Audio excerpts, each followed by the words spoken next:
Good morning, friends. This is Martha at Crochet a la carte, and today we're going to learn how to make a crochet rose. We're going to be using Red Heart worsted yarn number 4 in medium, and it calls for an I hook, but we are going to be using an H hook.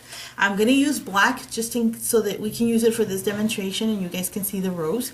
And like I said, it's an H hook, and so let's get to it and put our hooks into it. Okay, so to begin with our rose, what we're going to do is we're going to load up our yarn.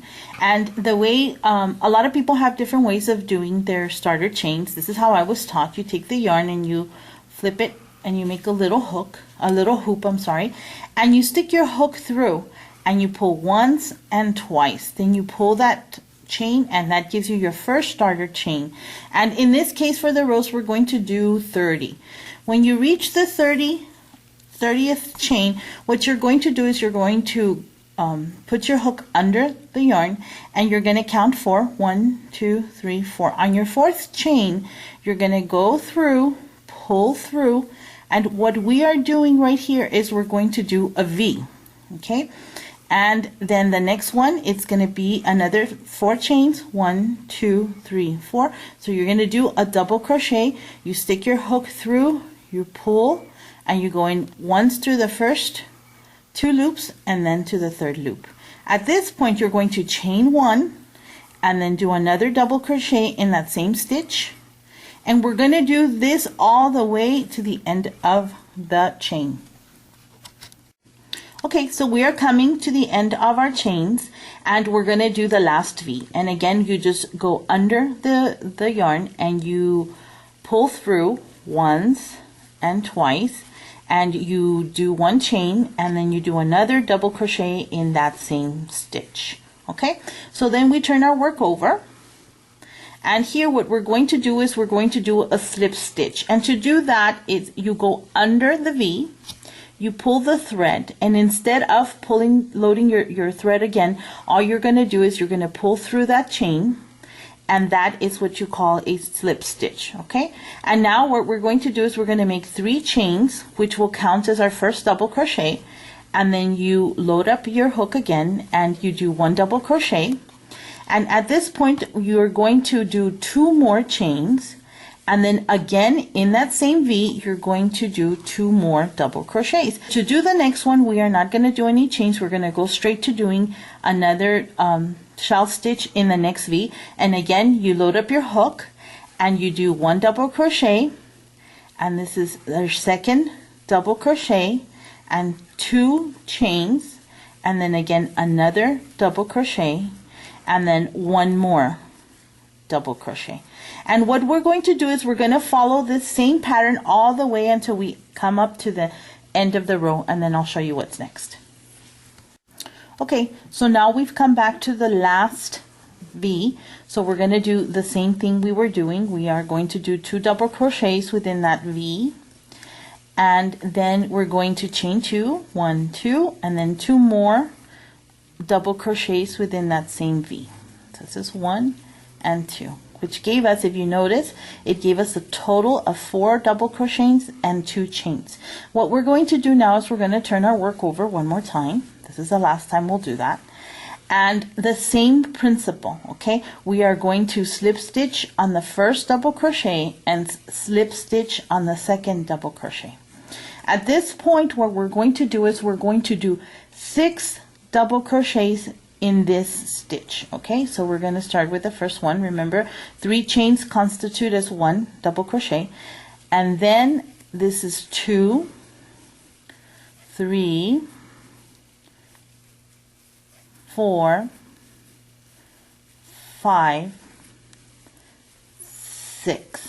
Okay, what we're going to do at this point is we're going to make a stitch, 1 single crochet in between the 2 shells. Okay, so at this point you're going to stick your hook under, pull your yarn through, go under it one more time, and then pull through, and that is a single crochet. Okay, and then again you load up your yarn and you do 6 more double crochet. So until we finish the end of the row. What's going to be happening at this point is that as we keep working on these stitches, it's going to start curving into a U. Okay, so let's continue. Okay, so we are coming to the end of our row, and this is what it's supposed to look like. Remember I said that it makes a U? This is what it's supposed to do. Okay, so this is the last one that we're going to work on. Okay, we're going to again do a slip stitch, a single crochet, and then we're going to do our last 6 double crochets. Now here we don't have another V to do a slip stitch, but we do need to do a slip stitch.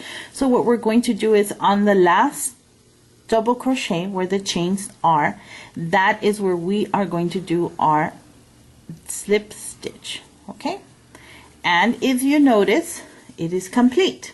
So what do we do now? We form the rows. And to do that, what we're going to do is we're going to pull a little bit on our yarn. Okay, then we're going to get our scissors, and what you're going to do is you're going to pull a little bit of thread, because this is the one that you're going to need to sew. It's a tail, so you cut about right there. And what you do at this point is that in that hook, in that loop, you stick your yarn through, you pull it through, and then when you pull it through, it kind of makes a knot. So you're securing your stitch. So again, this is what your flower so far needs to look like. So now to put it together. So as we said, we left a tail, a long enough tail of yarn, and we're going to go ahead and load our yarn into the needle, and we're going to pull the yarn through. And here we go. So we pull it all the way through. Okay, and what you're going to do now is you're going to turn your flower. Well, actually, before we do that, let's put our needle through all these stitches to get to the bottom, because we need to get to the bottom of that stitch. So we pull it through. Okay, here we go. And this is the point where you can start hiding your tail, your beginning tail. So what you do now is you're going to go ahead and turn, and at this point just stick your needle through those chains and pull through, and then you turn the flower one more time, and at this point is where you're going to kind of fix what you want the center of your rose to look like. And then again you go ahead and you stitch with your thread. And here we go, we're trying to hide that tail again, and then you turn one more time. Okay, and you do a couple stitches.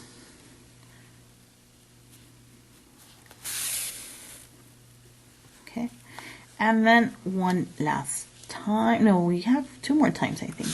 So we're going to go ahead and do it right here and right here, and then one last time. Okay, and you're going to go ahead and stitch here and here. And I like to do a couple because I really do not want my rose to come undone. And since I wasn't able to completely secure it, what I'm going to do is I'm going to go ahead and knot that tail. Okay, and there we go, a couple times. Get your scissors, cut off the tail, and if we flip it over, now you can see how you have formed your rose. And that is the complete product.